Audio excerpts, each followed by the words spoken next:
You have successfully joined the webcast. Please stand by. The meeting will begin shortly.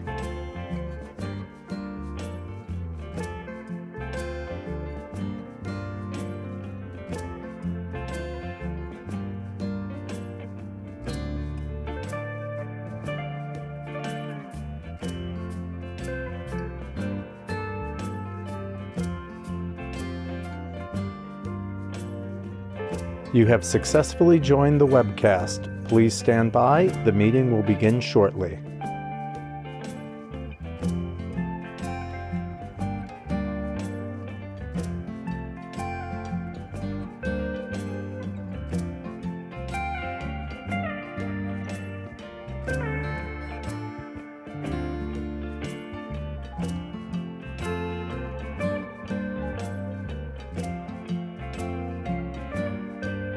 You have successfully joined the webcast. Please stand by. The meeting will begin shortly.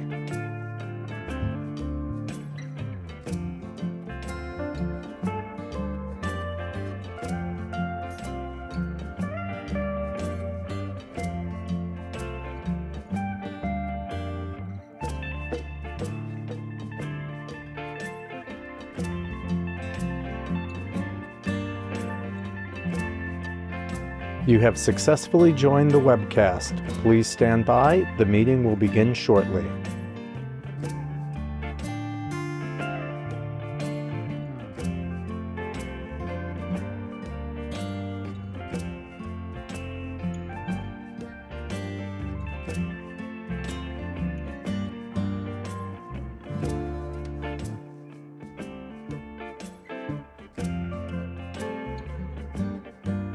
You have successfully joined the webcast. Please stand by. The meeting will begin shortly.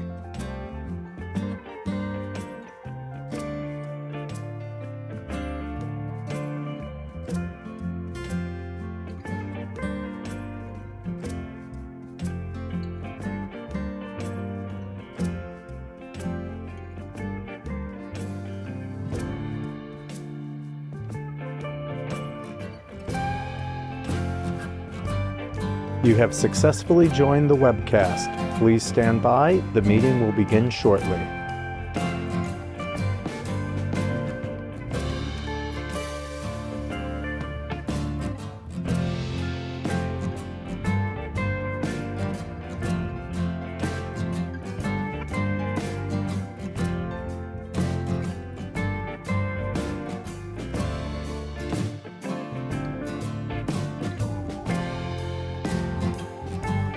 You have successfully joined the webcast. Please stand by. The meeting will begin shortly.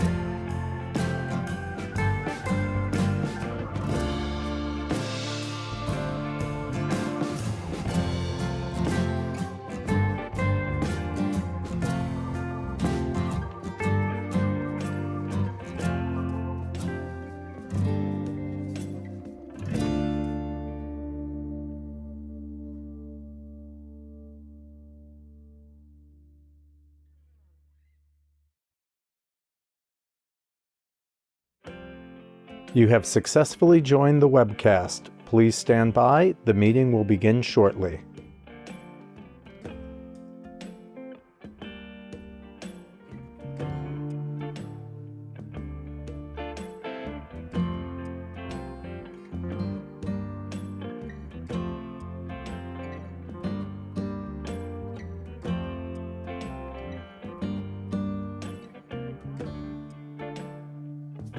You have successfully joined the webcast.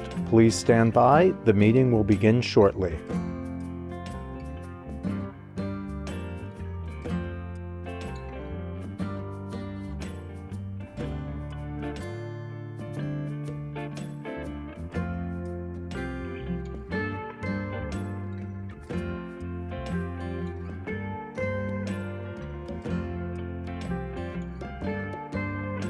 You have successfully joined the webcast. Please stand by. The meeting will begin shortly.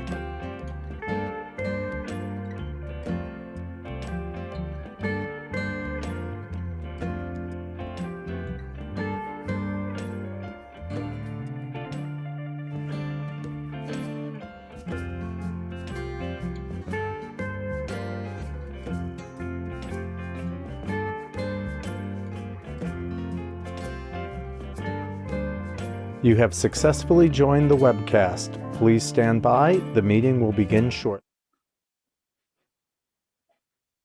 Good afternoon, everyone. This is Debbie Royce, AYCDC's Corporate Secretary. I'd like to welcome everyone to this afternoon's meeting. And before we formally begin, I would ask that everyone please mute your line unless you're speaking. As we have our directors joining by video today, we'll do a quick roll call before we get started. Acting Chair Daniel Coomer.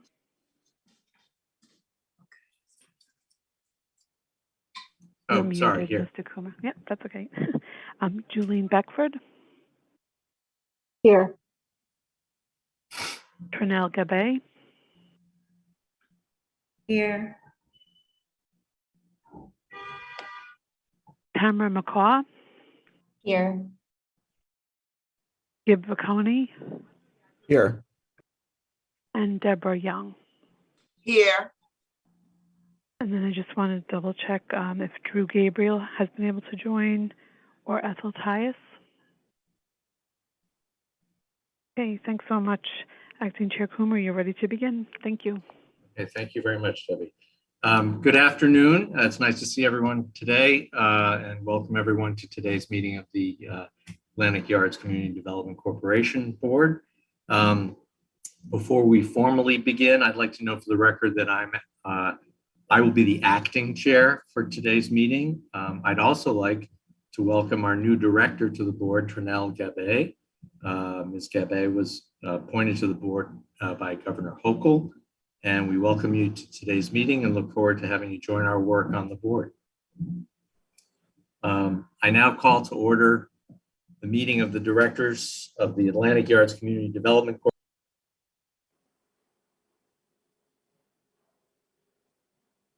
Mr. Coomer, you've hit the mute button. Okay. That's when you call to order. Okay, okay. How that happened, but like Ethel Tias. where did I leave off? You when you said you'd like to, before we get started. Oh, you're muted again. I don't know why that's happening. I'm not hitting the mute button. Okay. But I'll remind everyone to please mute your video and your phones until you're ready to speak. Also, for the record, I'll ask that if anyone wishes to speak, please be sure to state your name before you begin. I'd also like to note for the record that as authorized by current legislation, this meeting will be conducted by video and teleconference. Also note for the record that the public was given the opportunity to comment on today's agenda by submitting their written comments by 4:30 p.m. yesterday. And for the record, no comments were received from the public. The directors have received meeting materials in advance of today's meeting and are free to ask questions at any time.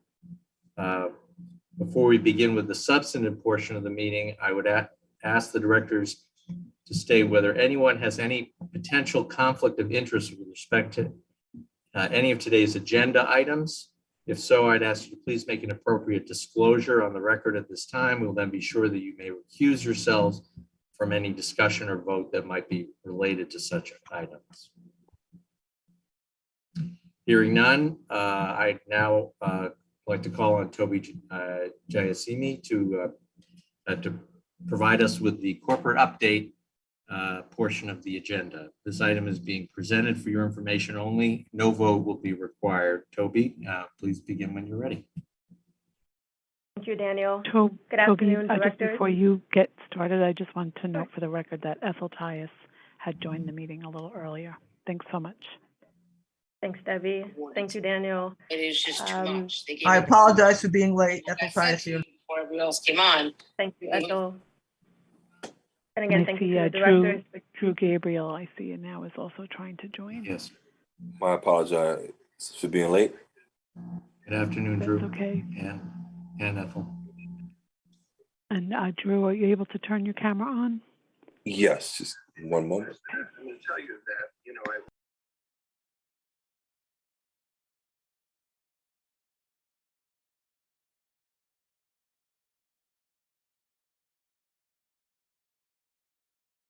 Well, So good the, afternoon again, directors. Yep, go ahead. Good afternoon again, directors, and thank you for joining today's meeting. Special welcome again to Trinell Gabe, the newest appointee to the AYCDC board. Before turning this afternoon's presentation over to Scott Solish, just wanted to note quickly that there's been one quality of life meeting since the last directors meeting in March.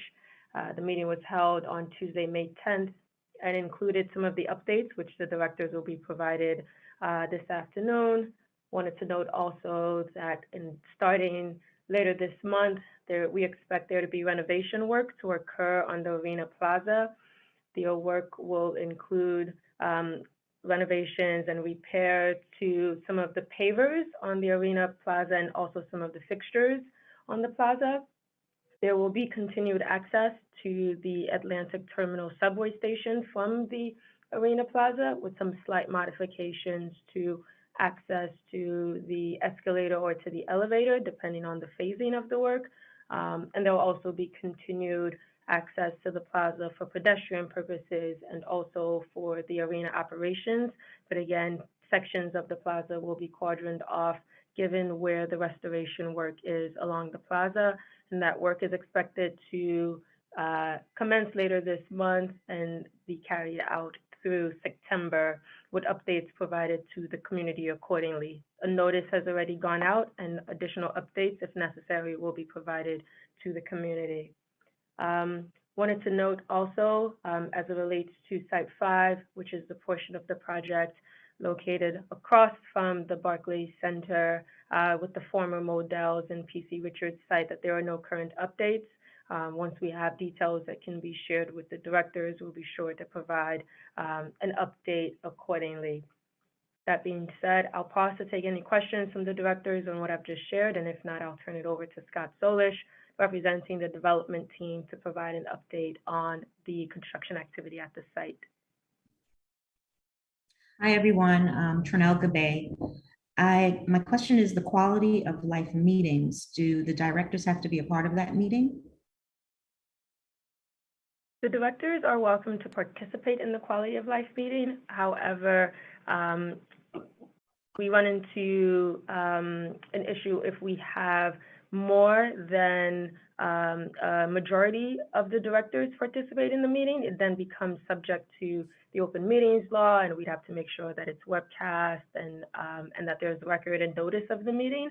So we just ask that if directors are interested in attending a quality of life meeting, that they send me a note so that we are aware, or if you see the meeting details on the website and you're interested in participating and you do join, if for some reason there happens to be more than the majority of the currently appointed directors on, I may just send a note to ask that one or two directors leave the meeting, and I can provide an update on what was discussed, either via the quality of life meeting notes or an update via the presentation that was given. So it's not required, but you're welcome to attend because it is a public meeting.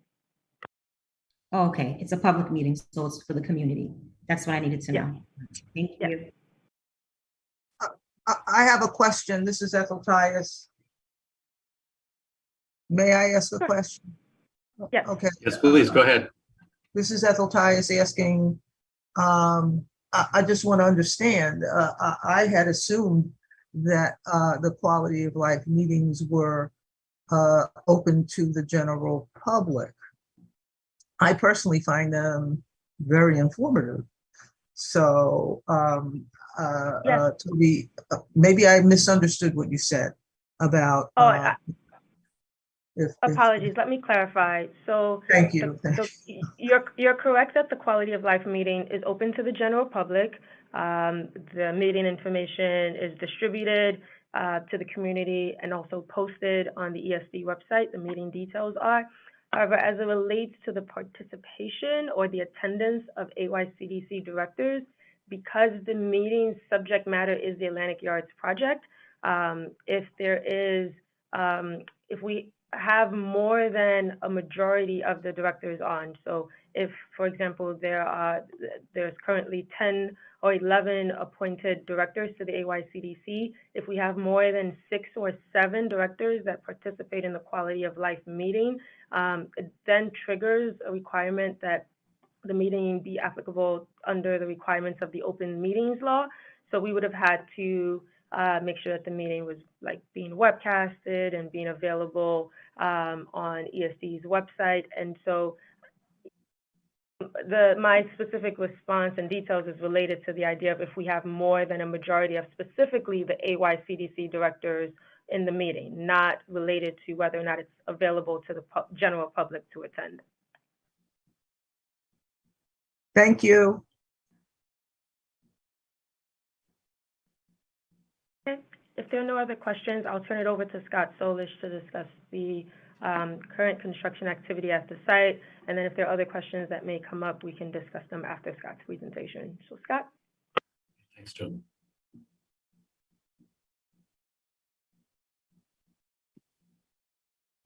Hi, good afternoon, directors, and thank you, Toby. Just give me 1 second to get myself organized here, and I will begin. 1 moment.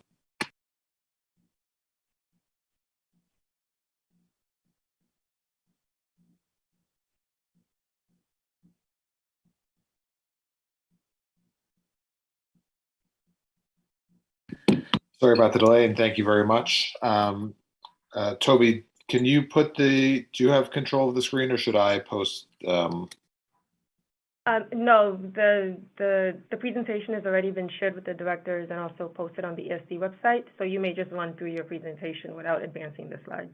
Got it. Okay. Thank you very much. And thank you again, directors, and welcome new directors to the meeting.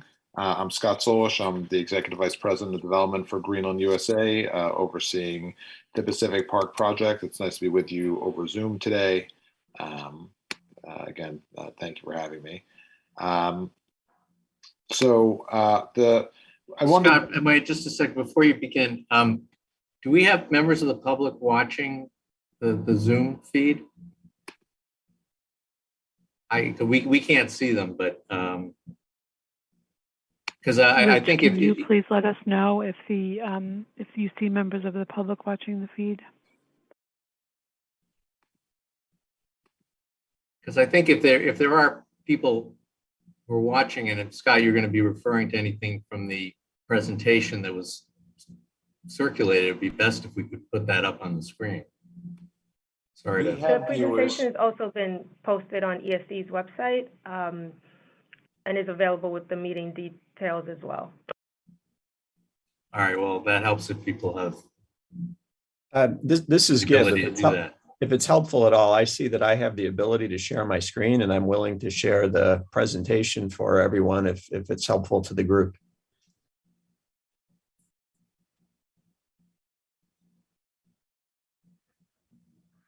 Okay. It'd be great if you could do that. So Scott, you can just tell me when you want me to flip the screen. Just give me 1 second.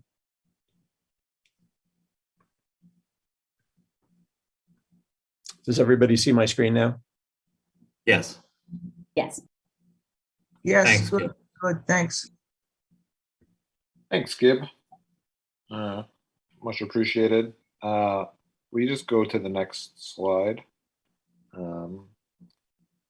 Great.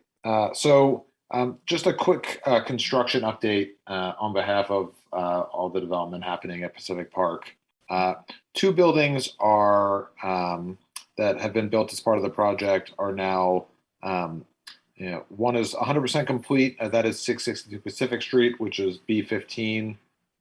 So that's the project built on Pacific Street, kind of a block through project from Pacific to Dean on 6th Avenue.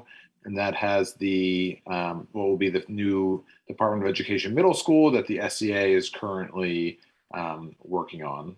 So that building is completed. And then across the street, down the street, 18 6th Avenue, also known as B4 under the project documents. That project is near completion. We've gotten several temporary certificates of occupancy for the residential floors and residential leasing on both the market rate and affordable units is ongoing. The market rate is being done through our leasing team, and the affordable housing lease up is done through the HPD lottery process with our affordable housing partner, Metropolitan Housing Association, with Ismini Spiliotis.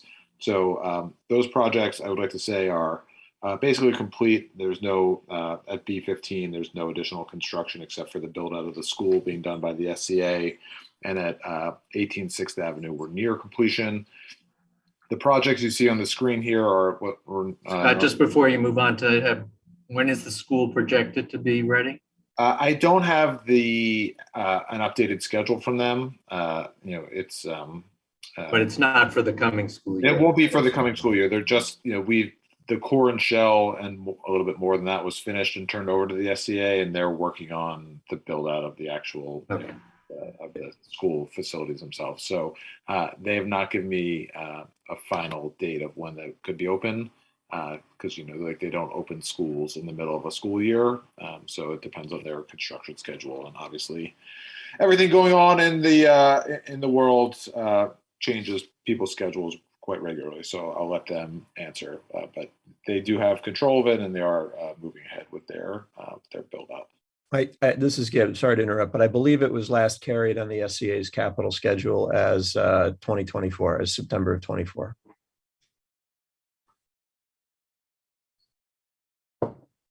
And just a reminder of how population of the school are expected number of students.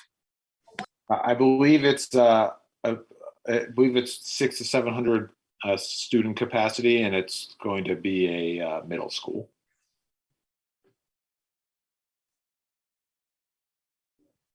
And that's determined by the Department of Education. So it's not anything that we have any say over in terms of the developer. Okay, thanks. Go ahead. Sure. Thank you. So, and then what you see here are B12 and B13. These are two projects being developed by TF Cornerstone under the master plan project documents. They are topped out, and they are installing windows and working on the residential fit out of these spaces, and they are expected to be complete in the spring of 2023.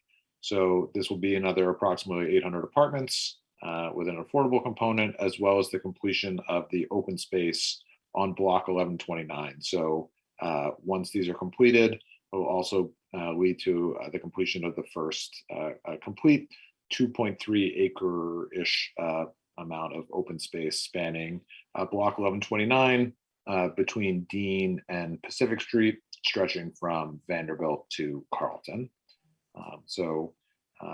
That project work is still ongoing, but again, expected to be completed spring 2023.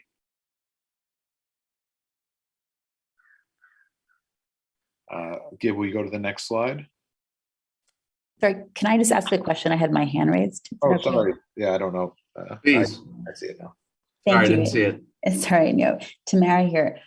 You said there's an affordable component. Can you just either let us know the percentage of that, just so I'm trying to keep track?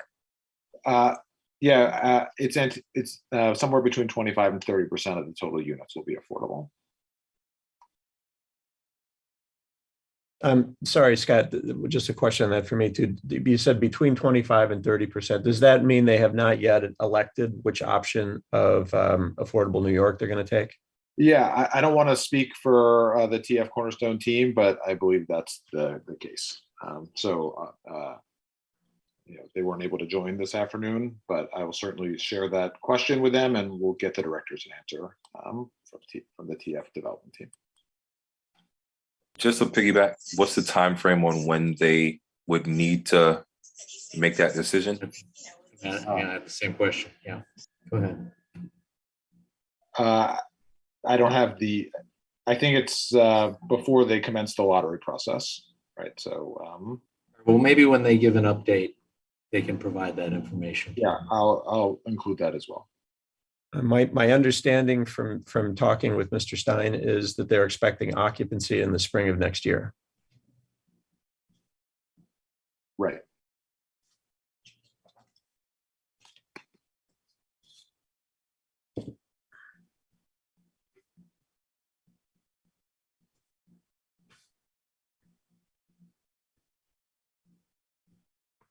Okay, Gib, will you jump to the next slide? Thank you.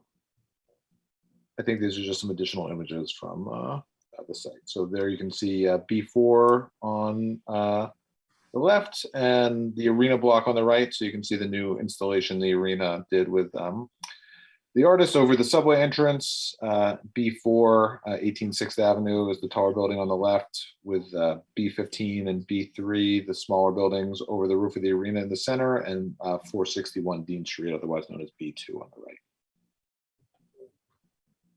You can jump to the next slide. And just another image of B4. I guess these are into my the initial slides. Okay, thank you this is, you can stop here, thank you. This is an aerial shot of block 1120. So the road on the left is the Carlton Avenue Bridge that was built as part of the project. Atlantic Avenue is in the foreground with the cars at the traffic light moving east down Atlantic Avenue. Pacific and the Newswalk building to the upper portion of the building moving south. And what you see here is block 1120, which is spanning from Carlton to 6th between Pacific and Atlantic. And you see here the completed rail yard that was built as part of the project. So this is where the first phase of platform development is about to begin. The platform, for those that aren't completely familiar with the project, either spans from 6th Avenue on the west, all the way across Carlton Avenue to Vanderbilt on the east. And the first phase of platform will be built in this area, what we call block 1120. If you give, would you go to the next slide? It's really nice that you're helping me out here. I appreciate it. And work will primarily start in the B5 area, and we're hopeful that it'll start sometime in the next few weeks. And so what you see here is a significant amount of Long Island Railroad infrastructure that was built as part of the project. The two tracks at the top of the picture, one is what's called the drill track. And above that is what's called the lead track coming through the new West Portal Tunnel that we built, which helps trains go directly from Atlantic Avenue, pulling frontways into the yard around the bump sites, which is that mound of land at the very top of the picture that's cut off, and into the storage tracks underneath the Carlton Avenue Bridge in the block 1121 section of the platform and the yard. So this is the current conditions of block 1120. You can also see that we've pre-placed some footings and foundations. Some of the green sticking up straight up in the air is rebar. Those are pre-placed footings and foundations that we've done already to help expedite the beginning of the platform work. Gib, if you would go to the next slide. Just before we advance, could I just ask a couple questions on this picture? Is it your view that the foundation and footing work you just described will be sufficient to qualify buildings B5, 6, and 7 for 421A under the current authorization? No. Okay. And so none of the three will qualify for 421A under the current authorization? It's possible that B5 may have, but not the other ones. Okay. Well, the expiration is obviously Wednesday of next week. So when do you think it will be known whether you've qualified? So the unique part of this is that the Affordable New York plan, you don't certify until after the project is finished. So you don't know until the very end. So you won't know if you're qualified maybe for 2 or 3 years. Yeah, we anticipate that we have, but obviously, it's not a developer discretion, right? It's you get approved by HPD. Okay. Is there some sort of filing that's done now to sort of make a record of the fact of how far you got with the B5 construction? There is some, yes. I mean, there are some pre-certification work that can happen, but again, the way they changed the law, I'm not a tax attorney or an HPD. Nor am I. But they changed the law. The way it's always been described to me is that the old 421A law, you did kind of pre-register, and get pre-accepted into the program. And then the Affordable New York plan, you don't go until after you've gotten all of your TCOs, and then do you submit the paperwork.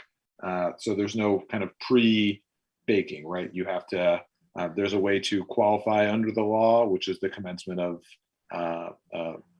work by a date certain, which as Gib pointed to is this month.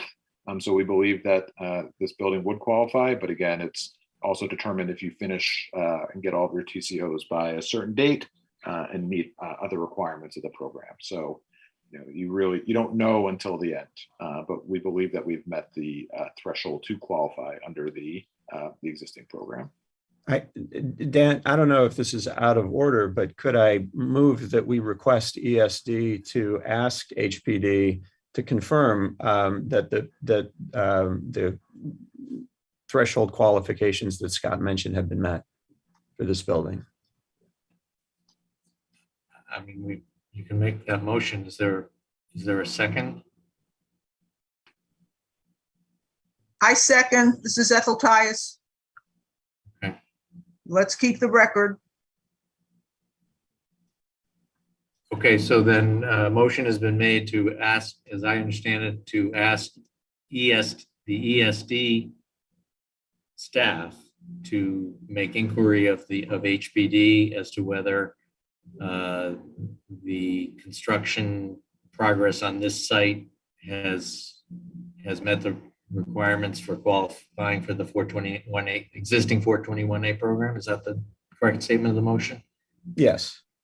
Okay. All those in favor? Aye. Aye. Aye. Aye, Ethel Tias. All those opposed? Any abstentions? Okay, motion carries. Thank you. Thank you. It's Debbie Royce. I'll note that for the record. Thank you. Yeah.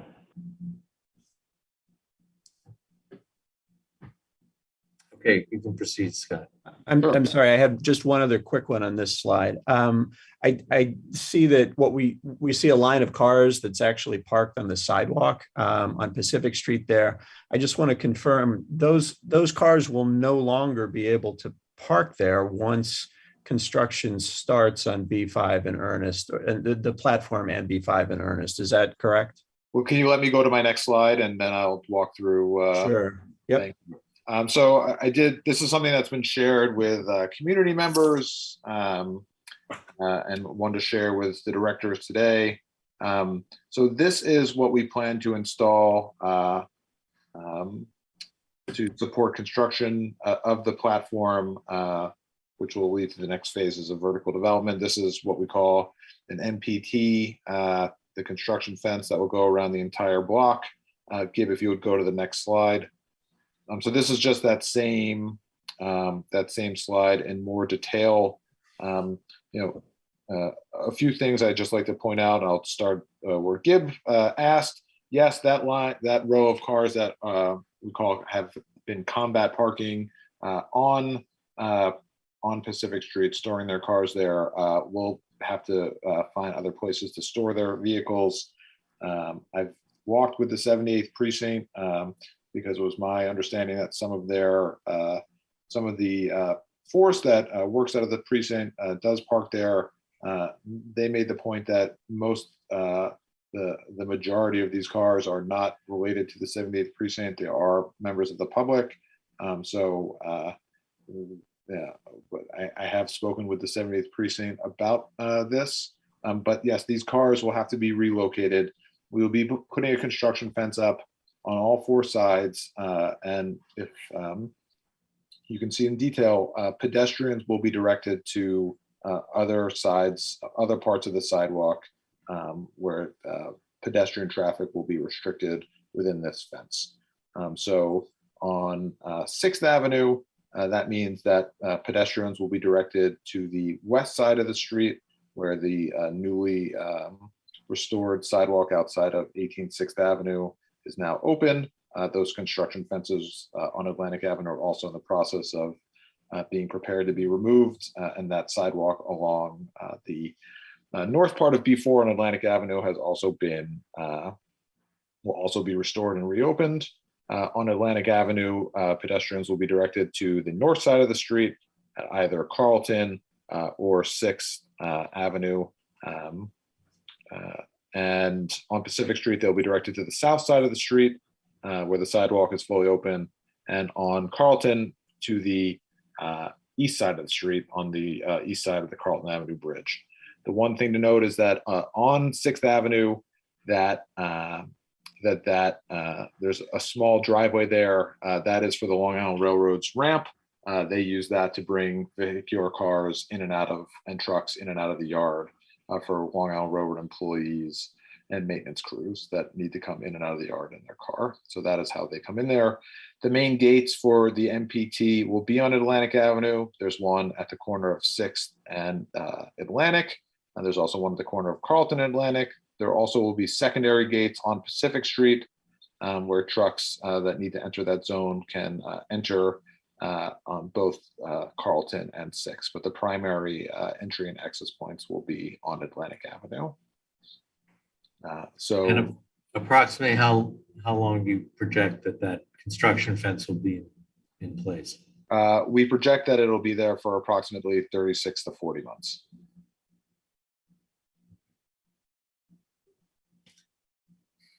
I think we can anticipate that that'll become a subject at quality of life meetings, but we'll deal with the issues as they come.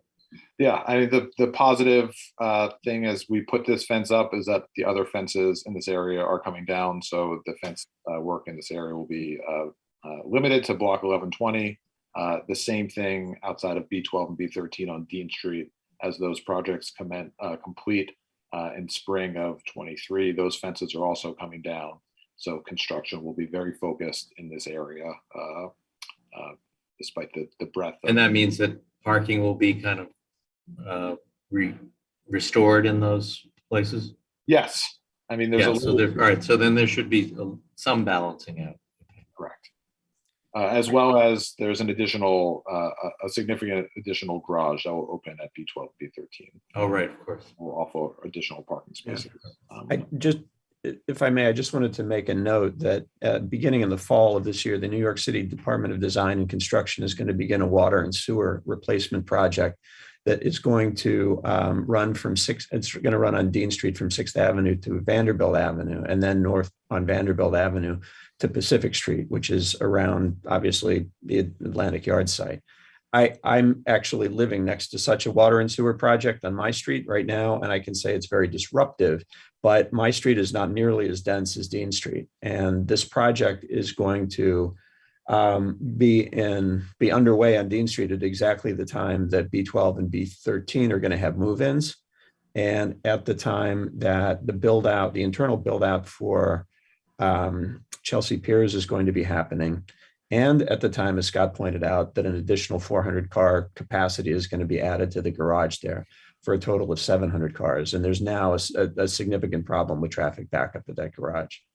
And the cars that are now parking on Pacific Street, on the north side of Pacific Street, combat style, will have to find a new place to park. So all of that is going to make conditions very, very challenging over the next several years. The DDC project is also expected to go on for 2 years. So there will be plenty to hear about in quality of life meetings over the next couple of years, I promise. There always is.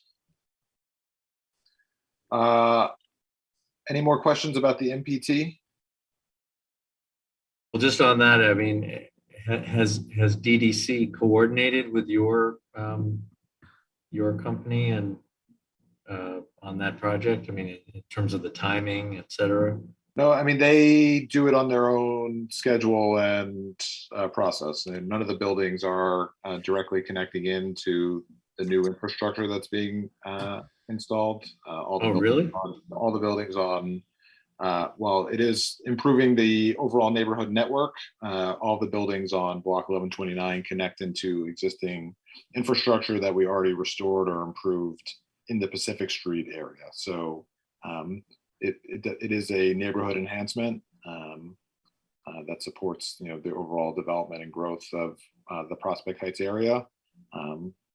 I'm not a sewer and water main expert, but the buildings don't directly connect into them. They connect into Pacific Street of Okay. that we already installed previously. I would point out that DDC's project description specifically cites the buildings at Atlantic Yards as part of the justification for the project. Okay.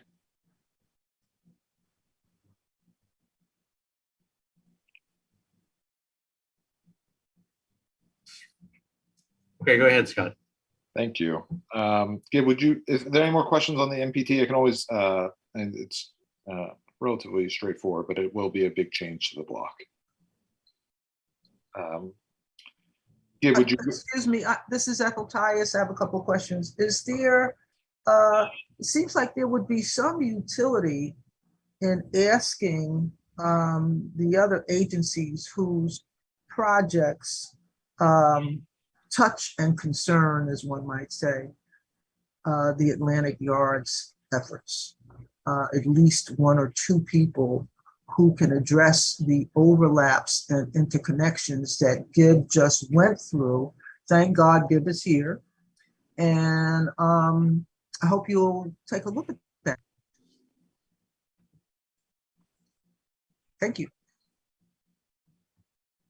Of course. Gib, would you jump to the next slide? So I just wanted to give a very kind of high level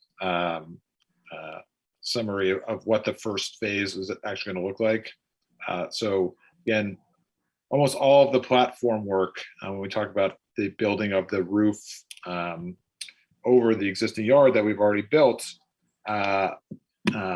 happens below street level. So, well, you would have to, you'll have to look from above to see what's happening. But this is just to give a sense of what the first phases of work are really going to be looking like. We'll start in the B5 area, and what you see in green are new columns that need to be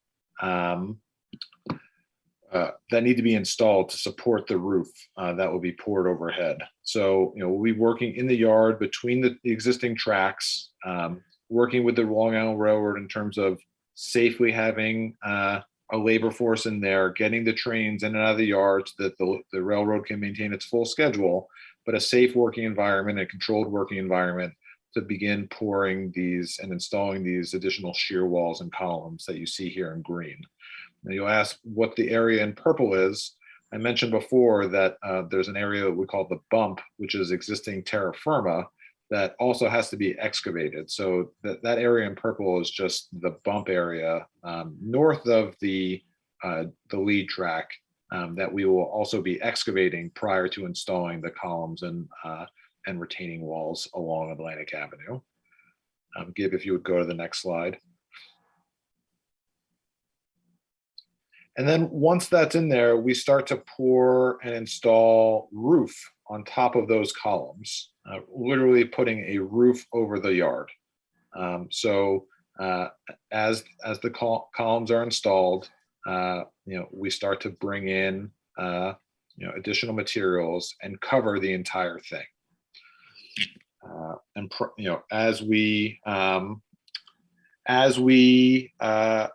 As we complete this section, the same process is then repeated moving from west to east. So we're going to be installing the columns, putting the roof in, and then moving west to east.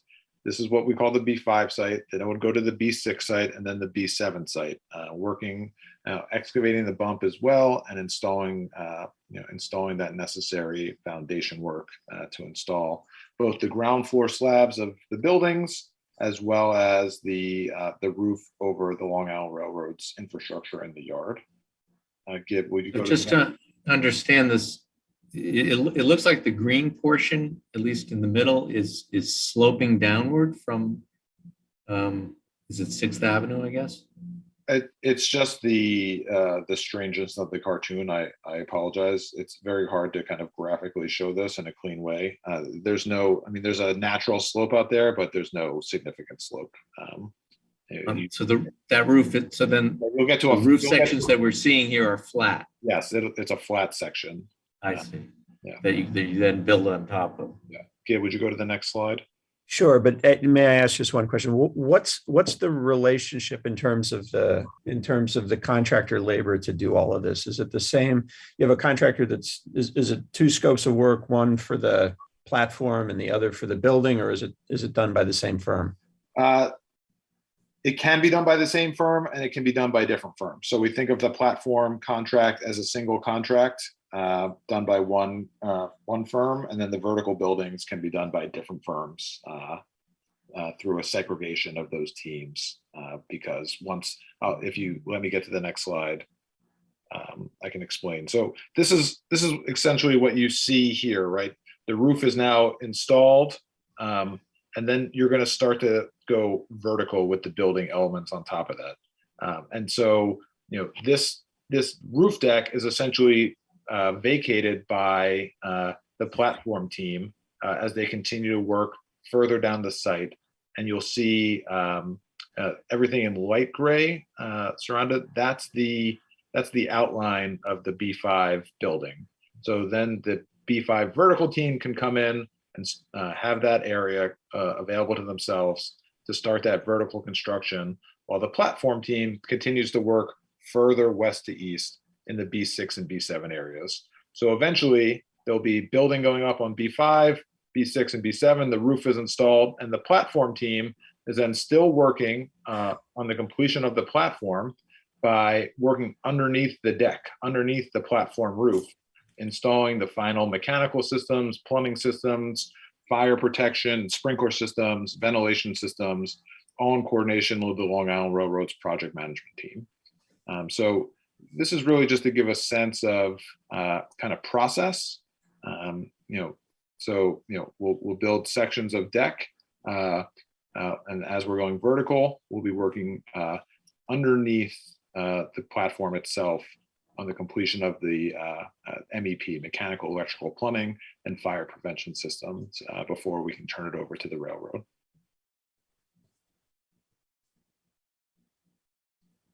The thing sticking up, one other thing, that thing sticking up through the middle of the site, that's the roof over that ramp I mentioned. So that ramp and that driveway remain in place. We build B5 with this kind of incorporated through the ground floor. So it's a very tight, complex site that's been fully designed and vetted through design professionals and signed off on by the railroad under their own processes. But that driveway and that ramp remain in place and become kind of an enclosed tunnel for the railroad's sole purpose of driving vehicles in and out of the yard. Oh, so it's not feeding into any kind of parking garage or anything? Oh, no. It's a private. All right. Railroad. And is it part of the load-bearing element of the? It's all incorporated into the system, but the building doesn't load off the ramp. And the railroad have a 24-hour access to that. Yes, they have staff there, through their own security and fire prevention, fire watch teams. The railroad is tightly monitoring and securely monitoring their own spaces. And then if you flip to the next slide, it's a big leap, but eventually this is what the completed block will look like. So you see B4 to the left, 186th Avenue. B5 is the building that steps down with a series of terraces, with B6 and B7 to the right and the open space surrounding it. So this will be the next significant section of park. And there's a lot to do. It's a big project, obviously, but it's an exciting part of the project. It's exciting to begin work on the first phase of the platform after the completion of the yard and getting this designed and ready to go. So we're excited to get this started. It's very, I know it seems like a lot of construction, but this has always been a critical part of getting the housing and open space built, and we're excited to get moving on it. So it's a total of 3 buildings on the deck. Yes, and then 3 more on the next section across the street. Oh, okay. 6 in total. I'm sorry if I missed this, but what's the anticipated completion date of the entire project? We think sometime probably in the next 8 to 9 years. Thank you. Keep me busy. Yeah, It's my it looks ninth. completely unrecognizable. So,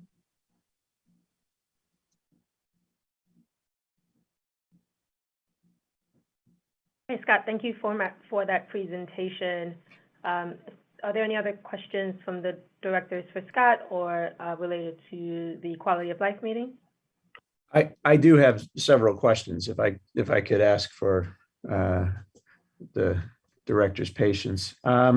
Scott, I'm going to just ask about something we had spoken about in our board meeting of March of last year, which is 421A.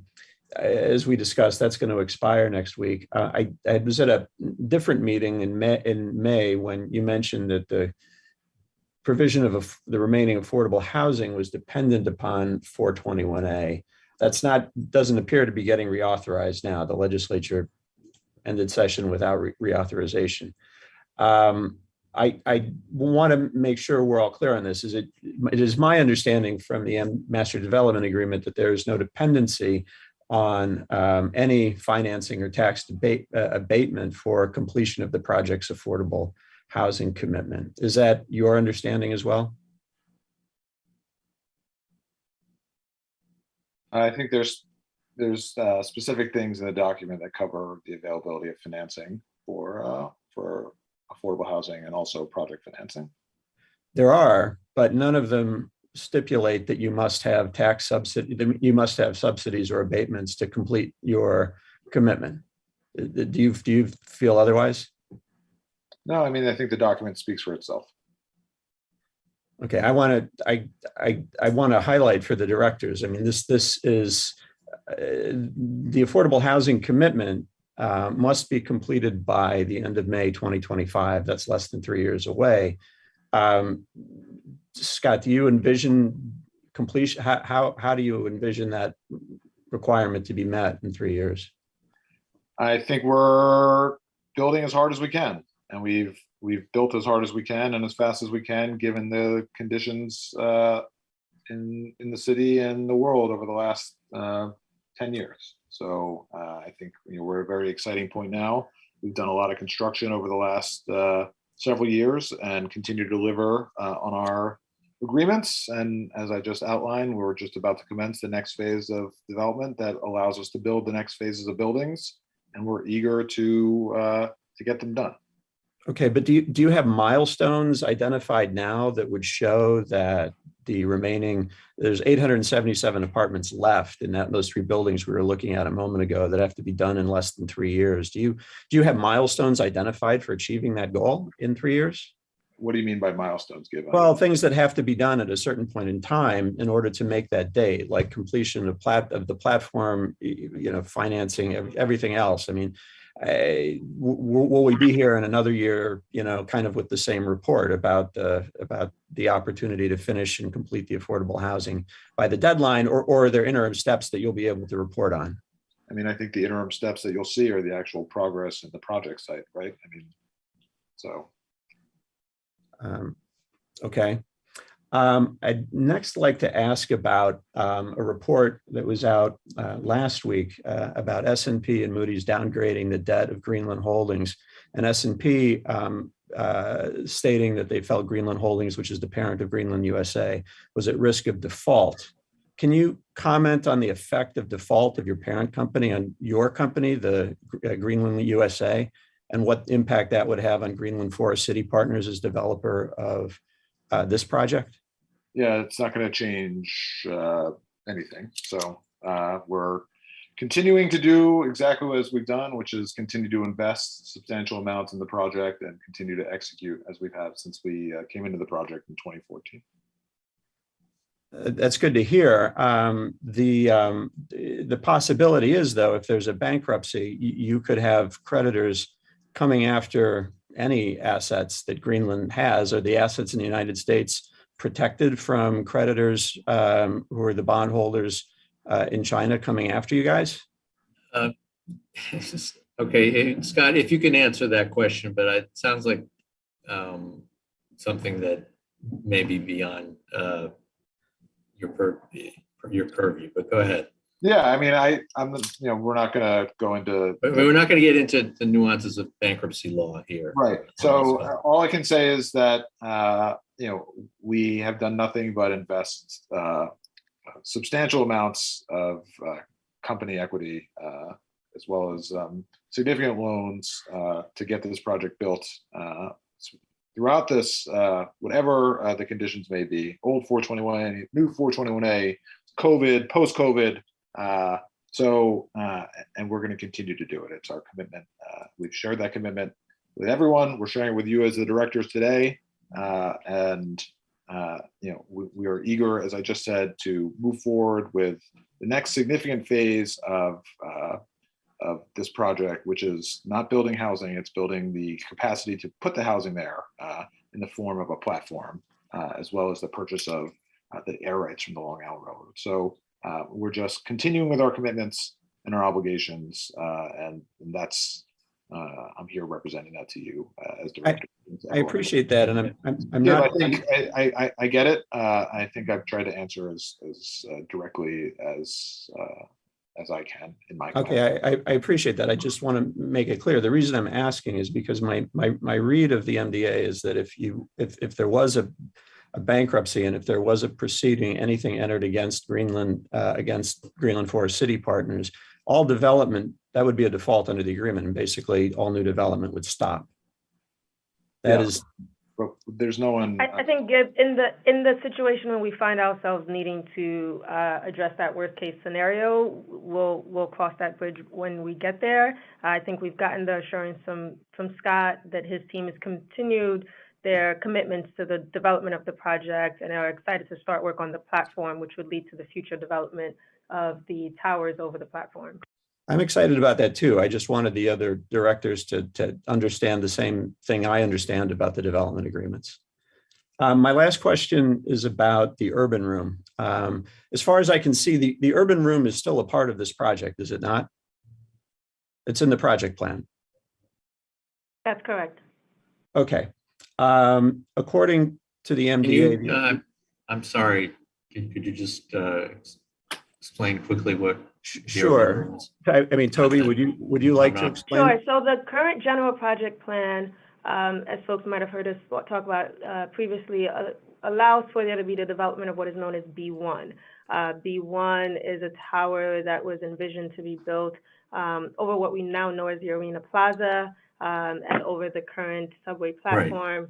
Right. And part of the base for that would have been an urban room, or serving as a form of a glass enclosure that connected B1, the what we know as the plaza, the subway entrance, and also the opening to the arena.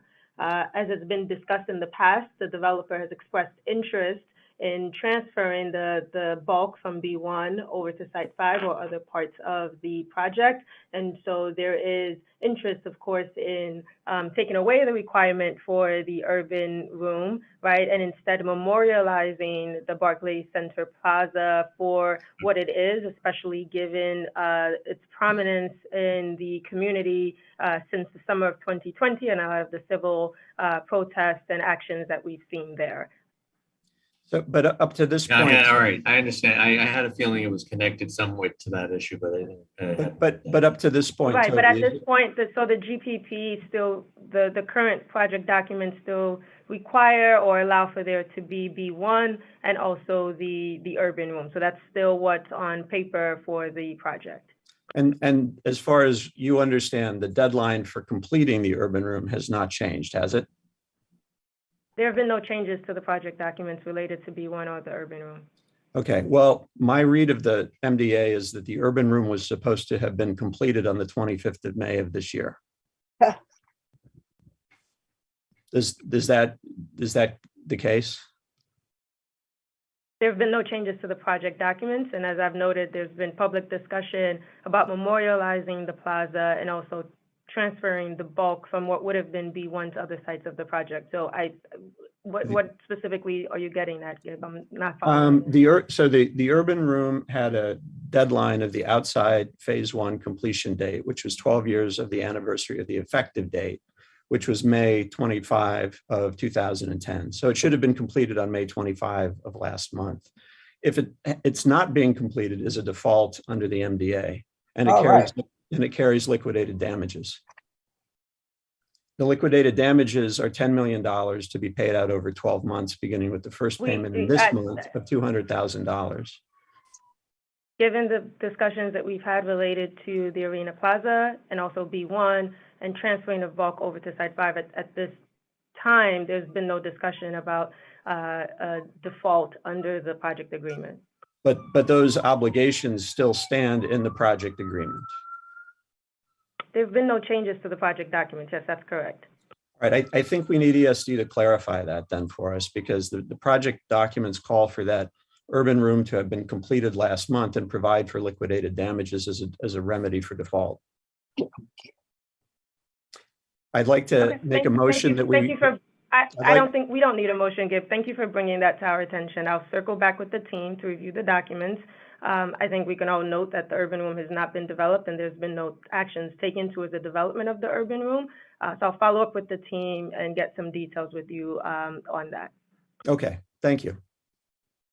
Okay, sorry, Trinell. Just a quick question. What exactly is the urban room? Sure.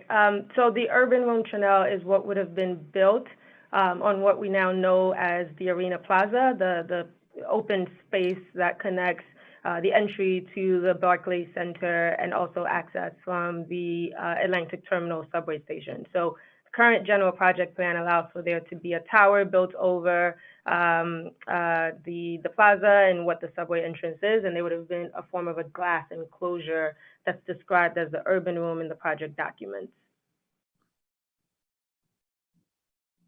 So does the urban room consist of traffic for people to walk through, or is it like a? Yes, yeah, it would allow for public access from the subway entrance, from the arena, and from what would have been B1. There's no housing. But again, the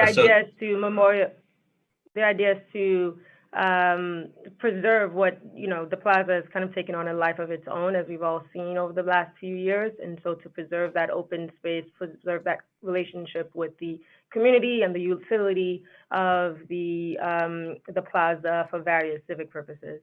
I don't know that that's exchangeable for the urban room, quite frankly. The urban room is an interior atrium, and it was designed for public gatherings and of a kind that would be different than would take place in the plaza for the arena. Noted. I mean, there have been various changes to the design elements of the project. And so, as I described earlier, there's been conversation related to moving away from taking away the bulk that would have been on B1 to either Site 5 or other aspects of the project site, and the urban room definitely is part of that. So like I'd noted, I'll circle back with the team on the point that you've raised with regards to the default considerations for the transaction documents, and we'll get back to you accordingly. I do want to point out the urban room is a public benefit of the Atlantic Yards project, and this board is responsible for overseeing public commitments of the Atlantic Yards project. So if there are conversations going on about replacing that as a public benefit that are not being shared with the members of this board, I'm not sure I understand why that wouldn't be happening. I'd like to clarify, because I think you're misrepresenting what I just stated. There's been public discussions in the past where it's noted, right? We've talked about this in various meetings where the idea would be to transfer the bulk from B1 over to Site 5 or other aspects of the project locations. And so looking at what has become the Arena Plaza and noting that the urban room is part of what would be the base or have a relationship between B1 and the arena itself is what I'm referring to. There aren't any conversations that the AYCDC has been left out of or hasn't been represented. So I just wanted to clarify that. Nor have there been any, nor have there been any agreements, right, with respect to actually effectuating that transfer, I assume. there's been no agreement related to the No. transfer of bulk from B1 to Talking Site about 5 discussions. or any general modifications to the general project plan. Right. We understand that the developer has interest and there is desire to look at the next phase of development at the project and at Site 5, but we have not put pen to paper related to the general project plan modifications. And in fact, there was a period of time when there was an injunction against having any of those discussions. That's correct, related to the Site 5 litigation between part of the development team, Brookfield, which had acquired Forest City Ratner and PC Richards. That litigation settled in October, though, and my That's understanding. correct. We've noted the update with regards to the settlement of the litigation related to Site 5. We understand again that the developer has this interest in transferring bulk from B1 and looking at the development. And as I noted at the start of this meeting, actually, once we do have updates related to Site 5, we'll be sure to inform the directors and the public and talk about in detail what the next phase of development at the project would entail. All right, well, I look forward to hearing what your understanding of the situation is with the deadline and for the urban room, and which is still a part of the project and has not been changed formally. Thank you. Right. So I think, yeah. So I think that when you talk to the team about it, I mean, it should include a discussion of doing whatever is necessary to preserve ESD's rights with respect to those aspects that Gib raised, those remedies, and as long as nothing's been waived, we should be fine on that. Okay, was there further? Did Scott have anything further on that? No, there are no other not. updates, I believe. Yep. Gib, are you done with your questions? My only other question is if there was any further update about the expectation for modification for Site 5, as you mentioned before, Toby. There are no updates. Okay, Yeah. thank you. No. Anybody else have any questions? No, Chair Coomer, this is Ethel Tyus. I want to thank both Gib and yourself for being on top of this. And I hope that this will be on the agenda. A resolution for this question will be on the agenda for our next meeting. Thank you. I mean, we can try, but if it needs to be ripe for some kind of resolution by that point. But certainly we'll continue to ask if there are updates and be sure that our role in the process is preserved. I think it is right, Chair Coomer. I think it is right. And that's what I'm asking for is a examination of the record and a presentation at the next meeting. That's all I'm asking for. Just. Yeah, thank you for that. We'll Okay. be sure to provide continued updates on the project, both as it relates to any proposed modifications to the GPP, following up on Gib's inquiry with regards to the urban room, Thank and you. also talking. Yeah, about the that next issue sounds like project. one that we would want an update for at the next meeting.